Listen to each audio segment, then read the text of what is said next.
Já ouviu falar da expressão voo de galinha? É uma expressão que destaca, por exemplo, quando alguém tem alguma meta, algum objetivo, não se prepara corretamente para tal e você meio que dá um salto, mas não consegue ser constante, você não consegue manter aquilo e aí logo você volta para o lugar onde estava, né?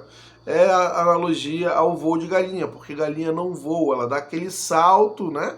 Ela meio que tenta voar, mas logo em seguida ela cai, ela não consegue se manter voando.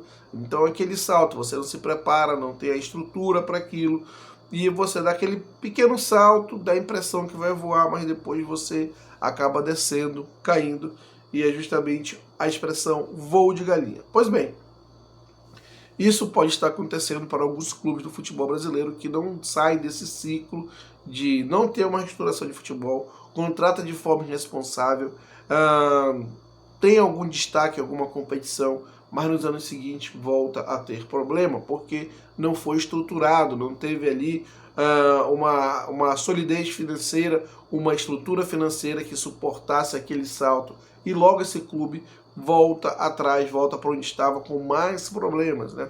A gente pode citar exemplos como Corinthians, Fluminense, São Paulo, Internacional. É uma, vamos dizer assim, uma dinâmica do futebol brasileiro. E é sobre isso que nós vamos falar. Agora, antes de seguir com esse vídeo, eu venho aqui pedir sua ajuda para que se inscreva no canal. É muito importante que você se inscreva. Se você gosta do conteúdo do canal, essa é a chance de você apoiar o canal se inscrevendo.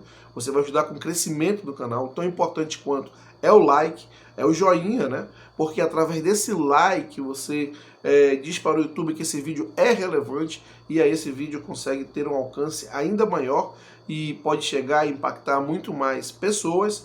E claro, se você gostou de alguma coisa que foi abordada aqui ou não gostou, não tem problema, você interaja através do seu comentário. É importante interagir, comente aqui, porque é através dos seus comentários que o vídeo pode também evoluir a qualidade do conteúdo aqui oferecido.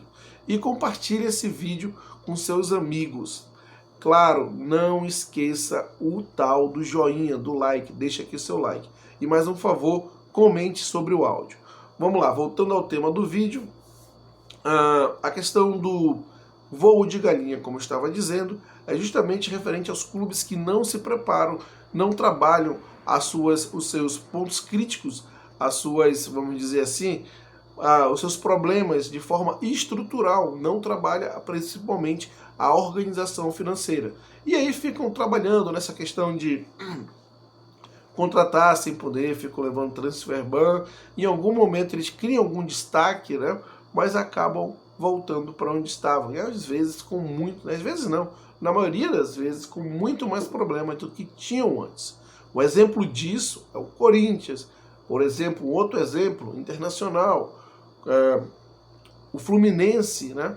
Para citar alguns, São Paulo, vamos lá. São Paulo foi campeão da Copa do Brasil em 2023, com um time que ele realmente não conseguia manter, bancar. São Paulo está quase devendo, está devendo quase R$1 bilhão.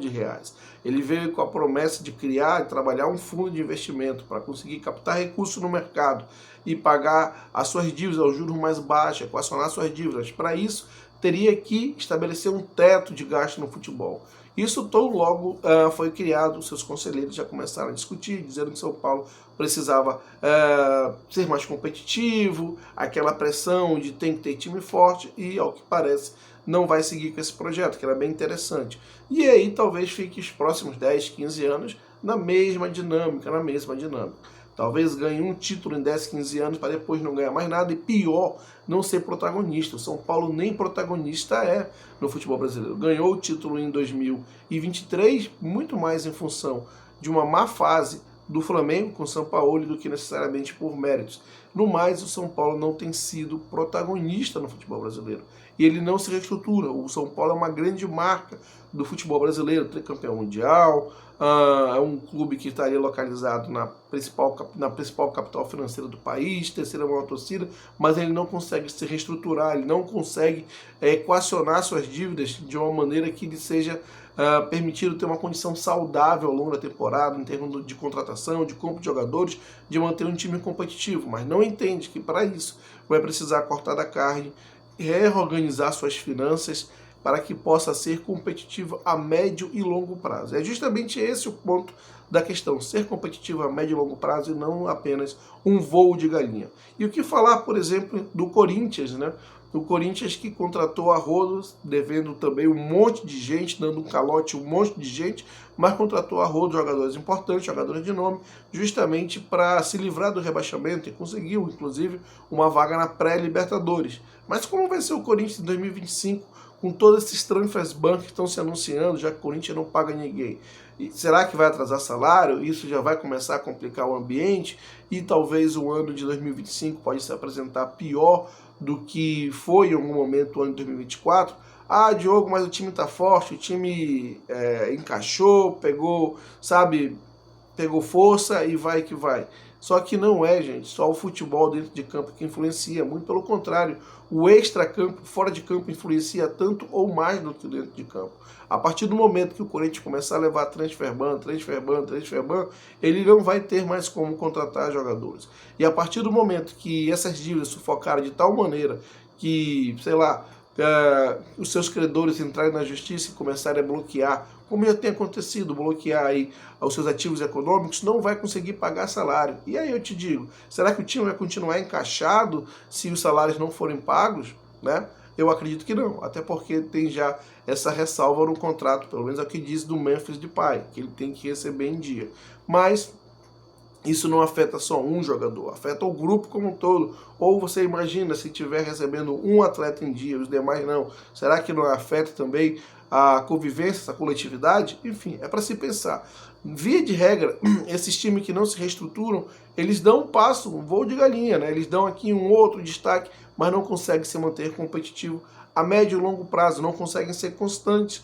Justamente por esse motivo, Fluminense, que em 2023 foi campeão da Libertadores, mas logo depois brigou para não cair, justamente isso. E agora todo endividado está pensando em virar SAF, se discute de forma mais forte a SAF do que se discutia antes, muito em função de ter feito aquilo que não poderia. O Internacional, que está já falando em empréstimo, estava brigando aí com a LFU porque não tinha os contratos como garantia para chegar junto aos bancos e pedir empréstimo por juros mais baixos. Isso muito em função de ter recebido aquele adiantamento do grupo de investimento pela venda antecipada dos direitos de TV, os 10%, e ter usado justamente no mercado de contratação. Contratou jogadores importantes, jogadores de seleção, como Borré, entre outros, e agora não vai ter já mais receitas para pagar as principais contas que começam no primeiro semestre do ano que vem, principalmente janeiro, fevereiro e março, quando as receitas do futebol estão congeladas, vamos dizer assim. Então esses clubes não se preparam, esses clubes não têm uma estrutura financeira e depois eles acabam vivendo nessa gangorra. Uma hora ganham destaque, outra hora brigam para não cair. E é justamente essa gangorra que atrapalha a dinâmica do futebol brasileiro, porque os clubes eles não são organizados, minimamente organizados do ponto de vista financeiro, e acaba prejudicando aqueles clubes que mais organizados são, né, que pagam seus compromissos, que pagam seus credores, pagam seus impostos. Esses clubes se veem prejudicados por aqueles que não têm a capacidade financeira de agir e atuam meio como um dumping financeiro. Ou seja, eu não posso fazer aquilo, mas eu faço e depois eu vejo como resolvo. E aí eu acabo prejudicando aquele time que atua de forma correta, de forma certinha, né? Essa dinâmica atrapalha o futebol brasileiro, daí a necessidade do fair play, que vem se falando tanto. Mas enfim, esses clubes, antes de prejudicar os outros, acabam prejudicando a si mesmo, porque o que a gente está vendo agora no futebol brasileiro é justamente os dirigentes gastarem de forma irresponsável e depois recorrerem ao argumento de que podem virar uma SAF. Como eu disse, essa discussão está acontecendo no Fluminense, de alguma maneira está acontecendo no Internacional, de uma maneira menos intensa, obviamente, mas no Fluminense essa já é uma discussão muito viva lá, e o Corinthians segue gastando o que não pode. O São Paulo também se discute essa questão de SAF, o Corinthians segue gastando o que não pode, vai levando seus transfer bans, em algum momento essa conta, essa situação no Corinthians vai estar insolúvel e aí vão se recorrer para a SAF, que é a solução mais fácil, mais prática, mas não é a solução de verdade como já dito aqui algumas vezes nos vídeos do canal. Enfim, é um contexto muito ruim, principalmente para esses clubes que não conseguem ser constantes. Uma hora brigam por alguma coisa, nem que seja para estar ali no G4, e outra hora brigam para não cair, vivendo essa gangorra e não serem competitivos, não conseguem ser competitivos a médio e longo prazo, porque não tem constância, porque gastam aquilo que não podem e principalmente por não ter uma organização financeira. Esse nome parece que é algo até que os times se preocupam no sentido de irem no caminho contrário. Quero saber a sua opinião a respeito, portanto, deixa aqui seus comentários. E só para ressaltar, nesse sentido, nesse contexto, nesses clubes, vivem essa gangorra, essa bagunça.